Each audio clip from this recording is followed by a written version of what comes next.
got the cornfield calm, Midwest tone, but he's spitting facts like a dog with a bone. Lanky frame, fire-haired eyes on the case, breaking down the game in the darkest place. Sports scores to murder boards, Hoosier logic cuts like swords. From Friday lights to chalked out lines, this redhead's brain rewrites the lines inside the Hoosier mind, where the stories twist and stats unwind. He's a legend in flannel, mic in hand, digging deep where few can stand.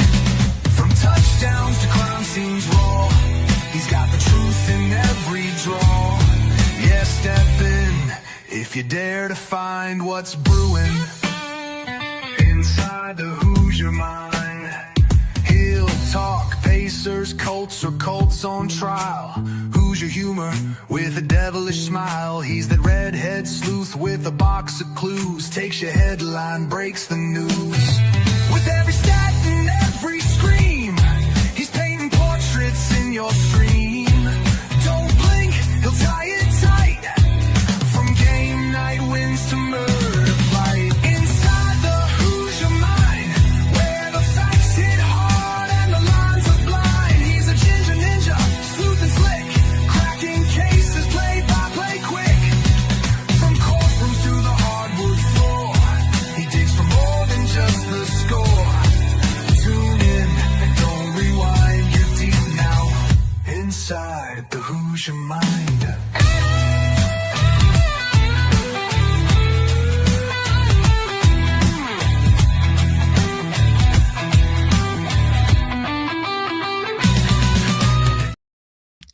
All right, what's up, everyone? Welcome into Inside the Hoosier Mind, brought to you by Military Broadcast Radio, who helps give veterans a voice, helps them tell their stories, and again, most importantly, lets their voices be heard, as well as Gunfighter Beard Company.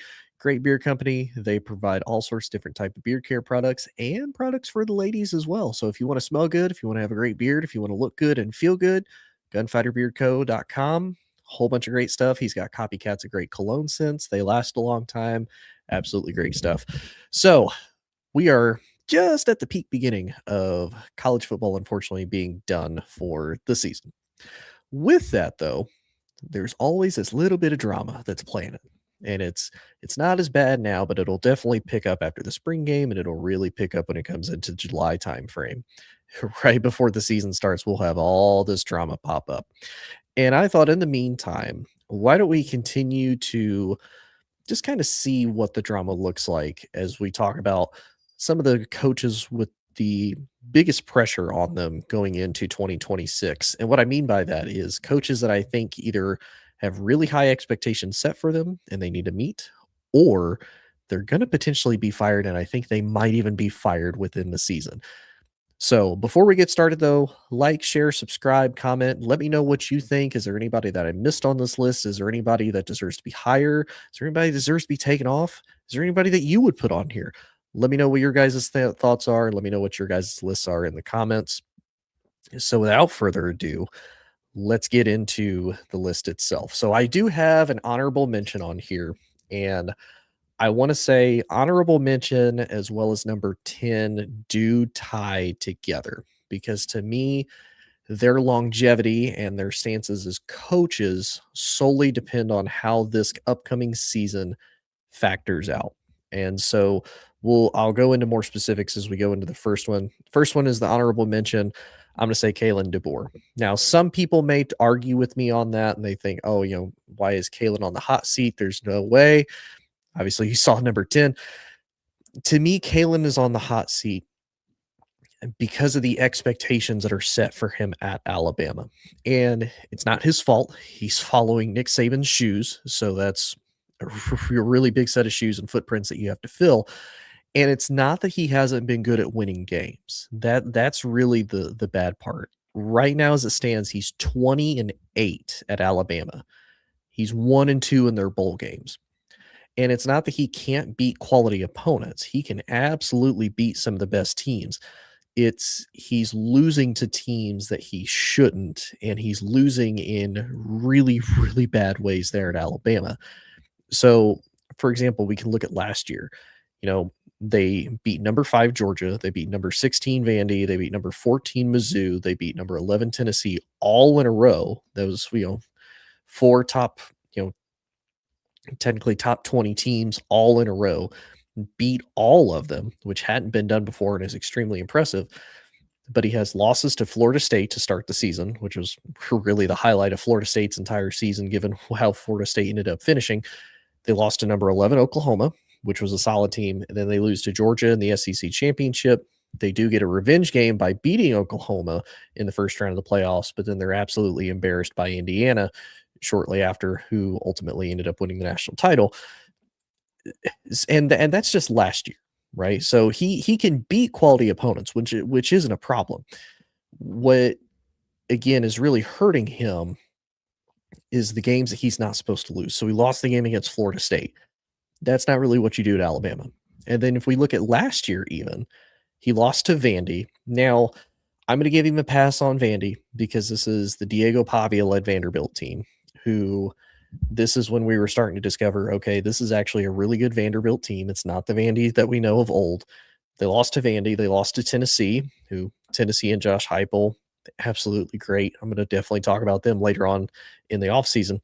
And they lost to a really, really bad, really, really injury-riddled Oklahoma team last year. But they beat number 2 Georgia. They beat number 2 Mizzou. They beat number 15 LSU last year. So the quality wins are there. It's just he loses the games that you're not supposed to lose at Alabama. Now, if they had lost like they did this past season of losing to, top ranked Oklahoma, that's not bad. If you lose to Georgia in a game that, kind of matters like the SEC championship, okay. Now, if they lost to Indiana in a close game, I don't think this is really even a consideration. They got blown out by Indiana. It was 38-3 was the final score. Like, that's embarrassing. No, you don't see that from an Alabama team typically. And again, even if you want to give them a pass for the first game against Florida State last year, you can. It's the first game of the season. Maybe they expected Florida State to not be as good because they finished Florida State finished the prior season 2-10. I don't really know. But that is something to me that is really going to probably get him in trouble. And honestly, to me, I feel that Alabama is at this point at kind of a crossroads of he can win games. He can beat the big opponents. He can win the games that matter. It's you're losing the games that I'm not going to say don't matter, but you're losing the games that you shouldn't. And for Alabama, at that point, then where do you go? I know there's the rumor that they might try to steal Lane Kiffin. And to me, I do have a couple theories about this, and this is going to go off on kind of a little random tangent TED talk. To me, I have two thoughts. Is the Lane Kiffin at LSU, is this kind of his first test of let me go to a Power 4 school that there's a lot of high expectations. It's all but, championship or bust for LSU is their mentality of being better. They want to compete for national titles consistently. So is that the first thought of we have to win and we have to win right now? Not only are you going to a Power 4 team that has those expectations, but you at least have the pedigree, you have the money, you have the backing, and you have the historical significance of that university as well, of being able to put quality NFL players in the league for many, many years, and especially in most recent years. So is this his test to see how does this work?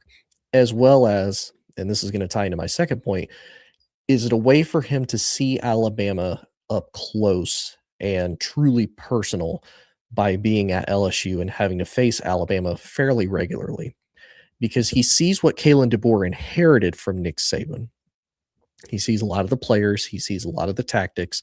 And so as he watches Kalen, is it one of those, do I want to go deal with that? Do I want to deal with even more pressure? Do I want to deal with a school that you could probably argue kids are going to be more drawn to go to because of the historical significance that Nick Saban has brought within the last few years to Alabama of making them an NFL pipeline?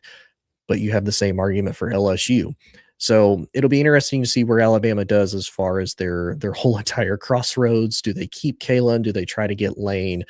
Do they, move on from Kalen and they try to go a completely different direction? We really don't know. But I did feel that depending on how this season goes, Kalen may or may not be out at Alabama. But again, it depends on how this season finishes, who he beats, who he loses to. But I felt that he was an honorable mention. The other guy that I feel his seat's definitely warm. I don't think it's hot. I don't think he's going to get fired like 2 games into the season, but I do feel his seat is getting warm, and that's Dabo.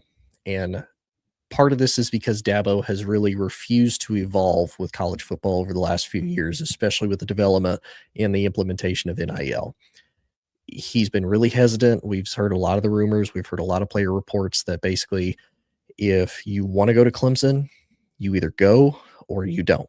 And that's just Dabo's thought. He's known to pull scholarships, don't even think about visiting anybody else. Don't even think about talking to anybody else. If you do, the scholarships getting pulled. And to an extent, I respect that because you're trying to do your own homegrown talent. You're trying to find somebody that was truly loyal to Clemson. You're trying to find people that want to be at Clemson and be a Clemson Tiger. I 100% have respect for that.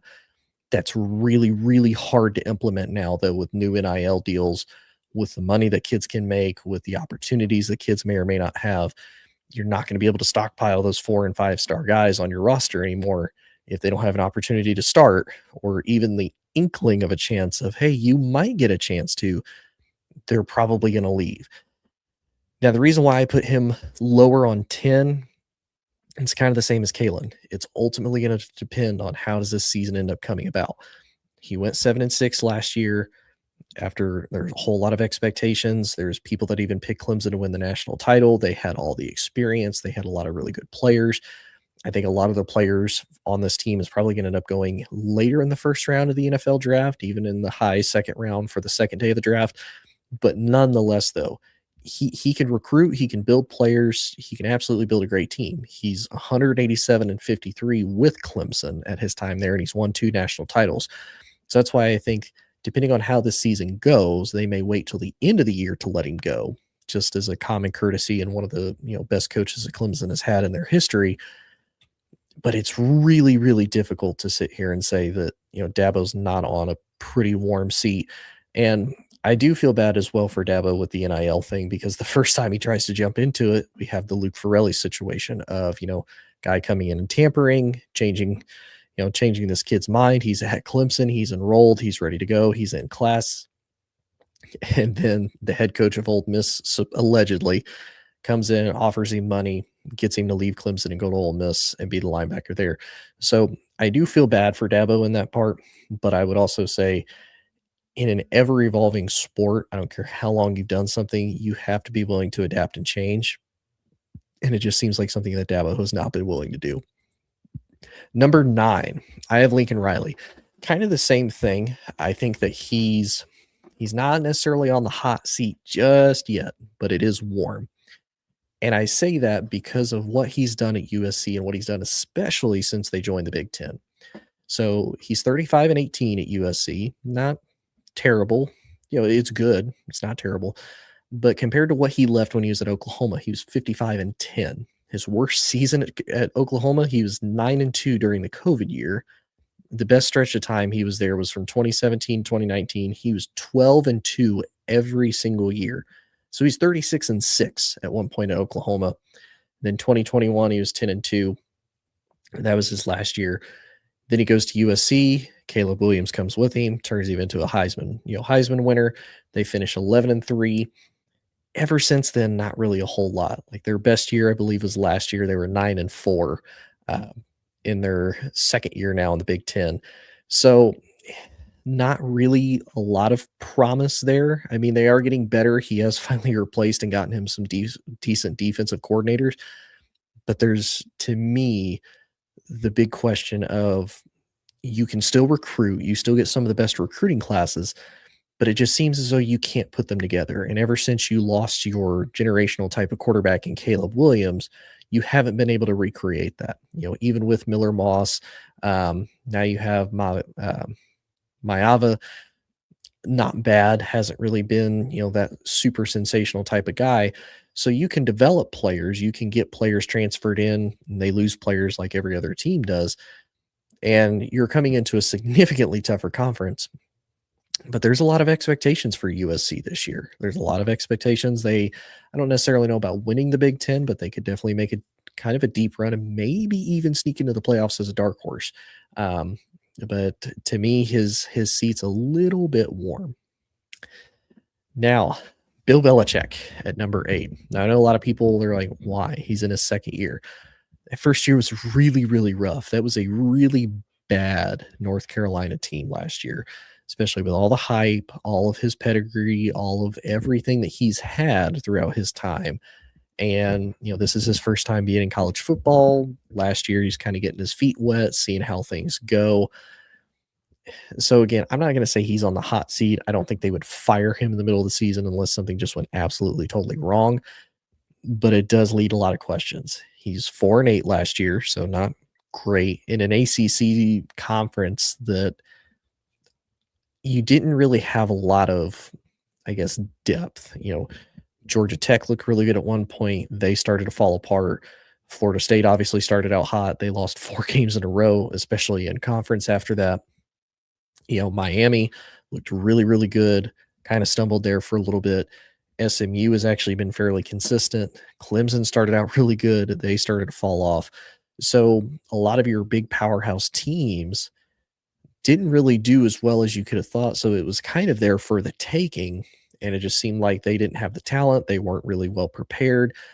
And they just had the ball absolutely ran all over them the entire time. So again, I don't think Bill Belichick's necessarily on the hot seat coming into this. I do think his seat is warm. I think that depending on how this goes, they may try to part ways. The other part, there was the drama even towards about the end of the season of him wanting to leave, of him wanting to take his staff, of him just being done, not going to meetings, not, talking with people and whatnot. So I think again, the possibility is there. Again, I don't think that they would fire a mid-season, but I do think his seat is fairly, fairly warm. Now, this next guy, I think his seat is a little bit warmer than Bill's, only because of the timeline that he's had since being there, and that's Deion. Now, with Deion, it's one of those, I get why they keep him, but I would also understand why they would fire him. And the reason being, he's 16-21 at Colorado right now. Now, prior to Colorado, when he was at Jackson State, he was 27-6, but that was with his sons. That was with Shedeur, that was with Shiloh, that was with Travis Hunter. Goes to Colorado. Now, the first season, not really that great. They went 4-8 their first season. Then they turn around, they go 9-4 the following season. Best season that he's had as a head coach there at the Power 4 level with Colorado, which is great. The first year without them, though, at Colorado, they went 3-9. And now I asked this a little bit earlier last year of does Deion, deserve to be fired or not? And some Colorado fans actually see him as this is his first true year since, Shedeur, since Shiloh, since Travis are all gone. Of okay, this is your first year. Let's see what we've got. And it wasn't great. I didn't really know what to expect out of Colorado. But I did somewhat expect a little bit better, especially with the Big 12 having a lot of parity. The conference was essentially wide open last year up until we found out the amount of money that Texas Tech spent on quality players. They got them.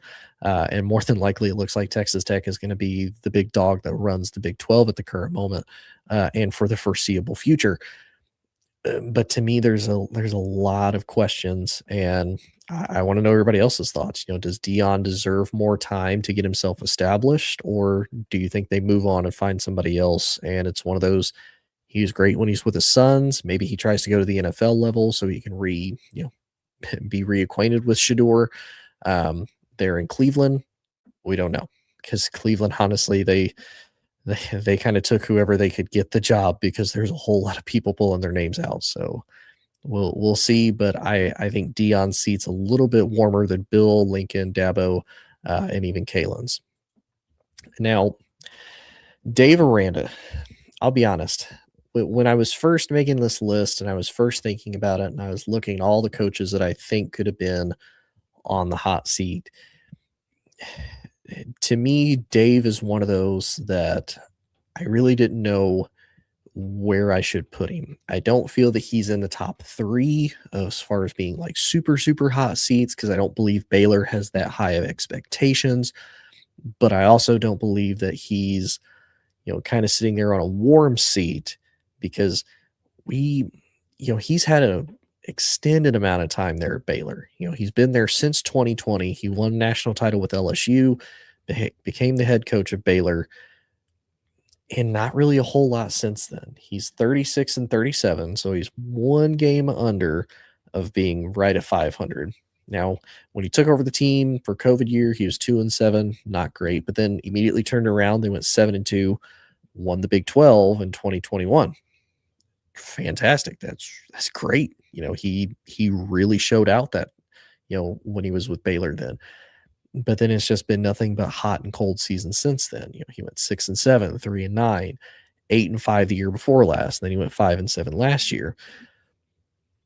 I think what will really make or break it for Dave Aranda is the fact that he did sign DJ Lagway from Florida, which is a pretty significant signing. We've seen when DJ has a good supporting staff around him, and I don't know what happened last year with the whole Billy Napier thing with everything kind of falling apart, or maybe he just kind of had that freshman magic of nobody's seen him play in college, so let's kind of see what he does.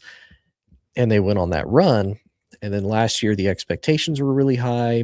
I honestly had Florida maybe being a dark horse, maybe going through the SEC, winning some games they probably necessarily shouldn't. I mean, last year they beat Texas, which was a big surprise. I don't think anybody expected them to be able to do that. But I think with him signing such a high prospect in DJ, now you have a good young quarterback that you could have potentially for the next couple of years, depending on if he decides to clear for the draft or not. How do you do with him? What does it look like? And again, the same thing. You have a lot of parity in the Big 12. The probably 2 biggest opponents that you're really going to have to face and deal with is going to be Texas Tech, BYU. You can maybe make an argument for Utah, but those are going to be the big boys that you have to fight and contend with. So where does he stack up? Is he able to get 8, 9 wins? Again, I don't know about playoff, but can he show progression and can he continue to get better? Because right now, as it stands, it's not exactly great. Now, moving into the top 5. Now, the next guy, I feel like he's about at the same heat level as Dion and Dave. The seat's a little bit warmer than Bill, Lincoln, and Dabo. It's not as warm, but it's definitely warmer. And it's one of those, if the school moved on from him, I wouldn't really be surprised because I don't believe the expectations are ridiculously high at Boston College, but I also don't expect them to just kind of let him mosey on through either, especially after, Jeff Hafley had them in a pretty good spot prior to him deciding to quit being the head coach of Boston College and go be the defensive coordinator for Green Bay. And for Bill, he took over kind of late, well, not late, but kind of in the beginning of the offseason for them. He was hired in February of 24. He took over from Hafley. He went 7 and 6 his first year, which is really good, especially for Boston College, who historically not that great. 2024, a fairly decent year for the ACC. But overall, though, that's impressive. But then he follows it up last year with a 2 and 10 season. He's 9 and 16 overall as the head coach of Boston College. That's not a great look to start with. And it's one of those, when I look at Boston College, the expectations aren't high. I don't think they're sitting here saying we need to go to the playoffs. We need to go compete for ACC titles. We need to go compete for a national title. I don't think any of that's truly there, but I do think they want better than 2 and 10. I think they potentially see how does this season go. What are the standings when it comes to about week 7, week 8, as they're about halfway through the season. And if it's not good, I could maybe see him getting maybe an early exit, but I think more likely they might let him finish and then they would probably fire him afterwards. Now, Shane Beamer, he's my number 4 guy. And to me, when I was reading through some of the articles for who is considered on the hot seat, through CBS, through ESPN, Fox Sports, all of them, the list of coaches that they had as far as on the hot seat, Shane Beamer is one. And this is one of those I get it and I don't get it. You know what I mean? And that's gonna sound weird. So he's been the head coach of them for 5 years. This would be year 6. He's had 3 winning seasons at his time there in Columbia, South Carolina. He took over in 2021. They went 7-6, won the Duke's Mayo Bowl. 2022 followed it up, went 8-5, but lost the Gator Bowl. They finished ranked 23rd that season out of 25. 2023, a little bit of a dip. They went 5-7. Followed it up in 2024. They went 9-4, lost the Citrus Bowl, but they were ranked 19th. This was Lenore Sellers, rookie, his freshman year. So there's a lot of hype and a lot of potential. It was one of those I even had, again, same with South Carolina as I did with Florida. I had them as a dark horse for potentially going into the playoffs, for potentially going into, the SEC. I thought for sure they were going to be able to do it. And they fell short last year. They went 4-8. Now, in their defense, they had an extremely brutal schedule last year. Albeit when they faced them, they weren't ranked. They ended up facing Vanderbilt last year, who ended up being extremely good. At the time, they faced number 23 ranked Mizzou. They faced number 11th ranked LSU. They faced number 14 Oklahoma. They faced number 4 Alabama, number 7 Ole Miss, number 3 Texas A&M, and then they finished the season with a loss to Clemson. Those were all losses that they had throughout that time. So they truly had the epitome of a brutal SEC schedule as far as good ranked teams that had a lot of momentum, a lot more talent. But he's still sitting there. He's 33-30 with South Carolina in the SEC. Now I know his overall SEC conference record is not great, but in true defense of that and in true respect to the SEC, that's hard to be able to win. That is a hard fought battle when you can sit there and say, yeah, I'm 33-30 as a head coach at South Carolina.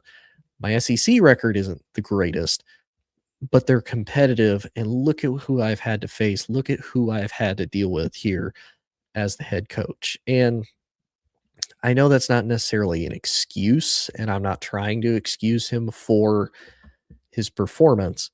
However, South Carolina faces quality outside of the conference Power 4 schools. Look at last year. They faced Virginia Tech to start the season, and they end the year, facing Clemson.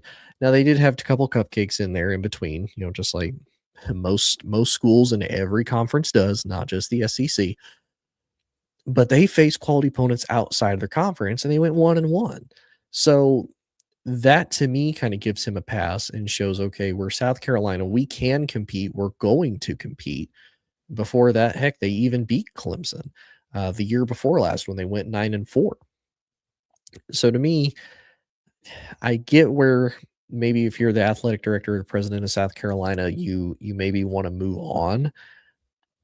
But considering where you're at, considering where Shane has taken the team, and considering the fact of what he's been able to do with them, how much better do you think you're going to get with a new coaching candidate? Truly. And it is also one of those, and I hate to say it because when I say this and then you look at guys like Coach Signetti, who, never been a head coach before, it's like, oh, well, what's he going to do? Oh, well, he goes 27-2 in his first 2 years. He wins the national title with a school that historically, was one of, at the time, the losingest programs in college football history in Indiana. So I get where people say, take the chance, try to catch lightning in the bottle. Don't sit here with consistency as far as Shane Beamer goes. But do you think you can do that? Is there a guy at one of the group of 6 schools that you believe, okay, he's consistently done really well. He's done really well for years and years and years. We think this is going to be our guy, especially when a couple of them, as far as, Alex Goulash and Pat Summerall, both got hired by schools in your own conference of Auburn and Florida, and you're going to have to probably face them. So I get where maybe move on and find somebody else. But my big question is, who do you think is going to potentially be that guy, and who do you think could turn that program around that quickly and have to deal with the competition that he's going to have to deal with. Because at the end of the day, they're still in the SEC. You're still going to have to face Kirby Smart in Georgia at some point throughout your coaching tenure there. He's one of the top dogs. Kirby's not going anywhere. You still have to contend with Florida, good or not, and no matter who their coach is, you're going to have to contend with them. You're going to have to contend with Josh Heupel at Tennessee. I feel like Josh is kind of underrated, but really, really good considering what he has and what he's been able to do. Vandy, the last couple years at least. Now we don't know what Vandy's going to look like in the future, but as it stands right now, Vandy is kind of a pain that you have to deal with. Of course, you have to deal with Bama. You have to deal with LSU. Oklahoma's now in your conference. Texas is now in your conference. You're going to have to deal with them. You have Texas A&M. You have Mizzou. It's a really deep conference of really tough competition that you're going to have to face and deal with. Significantly deeper, you could argue, than the Big Ten. Now, the Big Ten has their own really good teams, but overall, you could argue the SEC might be a little bit deeper as far as competition goes, but that's just me. So that's the top. That's 4 through 10. Now these top 3 guys, I feel like truly are on the hottest seats, and I feel like a coaching change could happen during the middle of the season at some point, especially depending on how the season goes. Number 3, I've got Mike Locksley from Maryland. He's had a couple good years of really, really good stints with Maryland. But since then, prior to that and since then, it's not been good for Mike. And the reason why I say that, he's 37-49 at Maryland. When he from 2021, 2022, 2023 was his best time as a coach. He went 7-6, 8-5, 8-5, won all 3 bowl games that Maryland was invited to those years. But he's 4-8 in the last 2 seasons. And then in 2019 and 2020, he was 3-9, he was 2-3. So he's not been great. And that stretch that he was 7-6, 8-5, 8-5, he had Talia Tagovailoa as his quarterback to his brother. And so he had a quality player. He had a quality starting quarterback, and it showed with what Maryland had. Maryland had a whole lot of great NFL players on that team, and it showed. Prior to that, though, he was head coach of Maryland once before in 2015, albeit not for long. He went 1-5. And then prior even to that, he was the head coach of New Mexico from 2009 to 2011. He went 2-26. He was 1-11 in both 2009 and 2010. So he was 2-22 in 2 years with New Mexico. Then he started out 0-4 in 2011, and New Mexico fired him in the middle of the season. So he does not have a great head coaching track record anyway. Now, I know he's great as an assistant. He's great as a coordinator, and that's perfectly okay. There's a lot of guys that are that way, and no shame, nothing against them for doing that. Some guys are just better as coordinators than they are head coaches.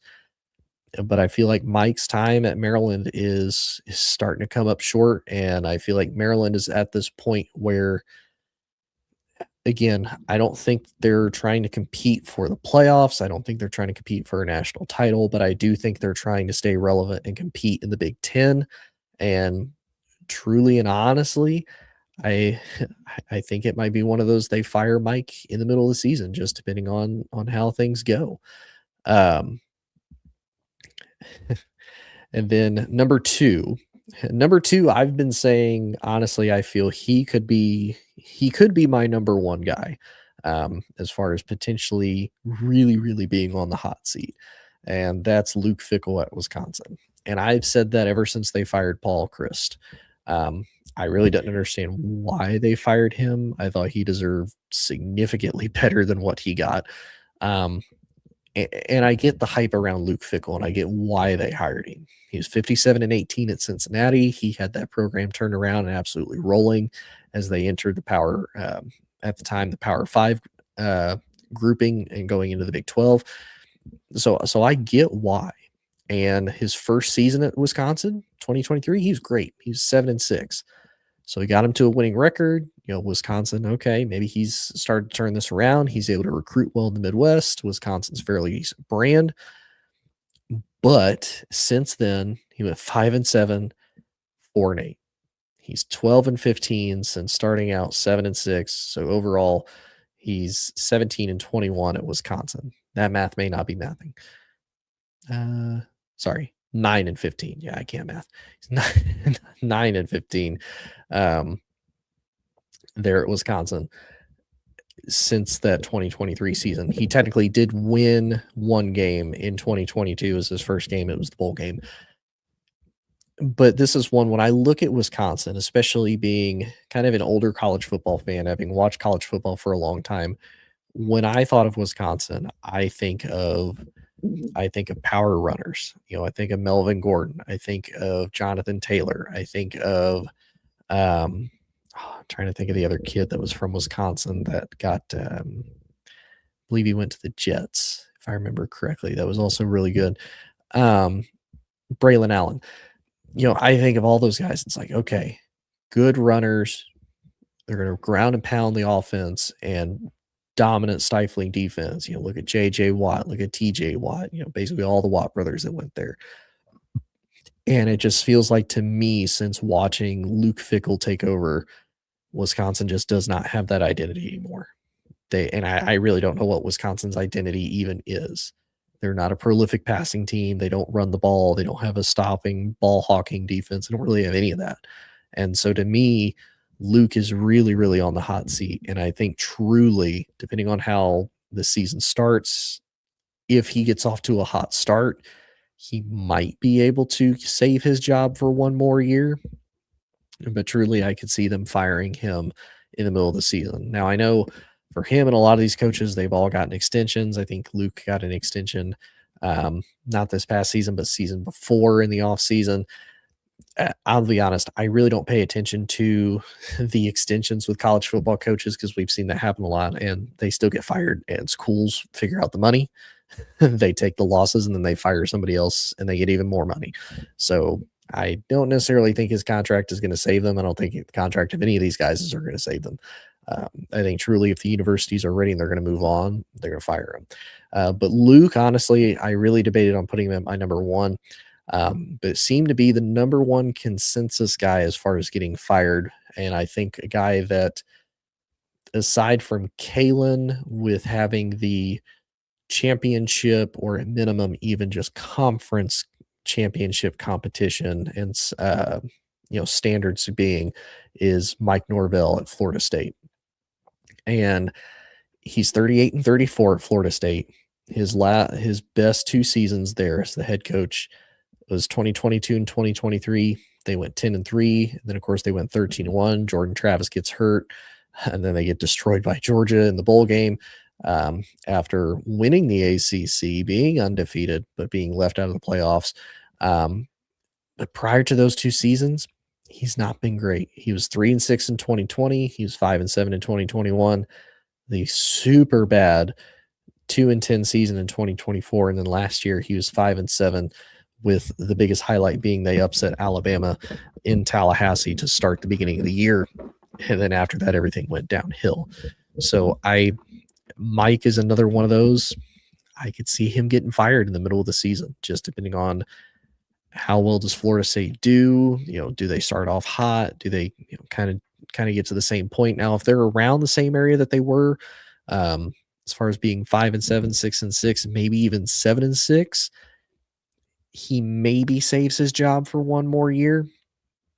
But I think truly, if he loses, if he doesn't win at least 5 games or more, truly, I think they fire him the minute that they're ineligible for any bowl game.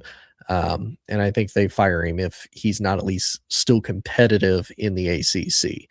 And it's one of those that it kind of stinks, because a lot of these guys, when I look, with the exception of Bill O'Brien, Bill Belichick, and technically Kalen, all these guys have been at their schools for 5-6 years now. Mike Loxley's been there for a minute. Shane Beamer's been there for a minute. Luke, not technically as long, but Mike has been there at Florida State for a minute. Dave Aranda's been at Baylor for a minute. Lincoln has technically been at USC for a minute. Now, I think out of these guys, if they do get cut or fired, I think Lincoln is going to be a hot commodity target right off the bat. if Alabama was to let Kalen go, I don't necessarily think they would, just depending again how the season goes. I think Kalen would be a hot name that's up there. Um, Shane Beamer might be. Other than that, I really don't see many of these guys being a hot commodity. And honestly, I don't even see Dabo being a hot commodity if he does get let go at the end of next season, depending on how everything finishes out. Just because you haven't shown any adaptation to the new college football, and I get why he doesn't, but it's just not going to work in the new era. It's not going to work until there's some type of structure, and then maybe you can kind of go back to the old college football ways. Now, don't get it wrong. I like some of Dabo's ideas that he's had as far as fixing college football. He's definitely a guy. He's not going to complain. If he does complain, he's going to bring solutions to try to fix it. But overall, though, it will kind of stink if some of these guys end up getting fired just because of how long they've been at some of the schools. But some of the performances just don't match, unfortunately, and it kind of stinks to see. But again, let me know what y'all think in the comments. Do you like my list? Do you hate my list? Again, is there anybody you would switch out? Anybody that you would put in place of? Would you rearrange it even? Do you think there's somebody on more of a hot seat than anybody else? And Jay Lincoln Riley, quite the upstanding name. Look, Joy. Yeah, I'm gonna be honest. I got Lincoln at 9. I don't think he's necessarily going to get fired at the end of the season, but I think his seat is fairly warm. He hasn't done much since the Caleb Williams Heisman Trophy days. He's been kind of just mediocre. There's a lot of expectations coming into the season that maybe he goes on a little bit of I'm not going to say a deep playoff run, but maybe makes a better run at the playoffs than he has in the last couple of seasons being in the Big Ten. So I think it's there. But again, I do think he's on a little bit of a hot seat because there's a lot of expectations with USC of like, hey, bring us back to being relevant, bring us back to being, USC of what we were, as bad as it sounds, 20 years ago. And he did for like one season and nothing really since. But that's my thoughts. Again, if you like this, please let me know in the comments. Tell me what you think. You can follow me at Inside the Hoosier Mind at pretty much every social media on Facebook, Instagram, YouTube. If you also like this content and maybe you want to see another veteran who gives better life advice, maybe even tells better stories, connects with better, veteran-owned businesses and whatnot, check out Military Broadcast Radio.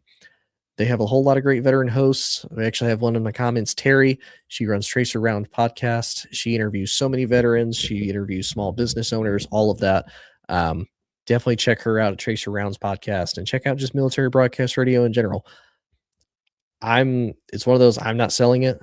Being a veteran myself, talking to the other veterans and everybody that I work with here at the network, hearing their stories is just absolutely cool. And it helps veterans be able to connect with people. It helps even people connect with veterans to really understand who they are, what they do, why we do the things that we do.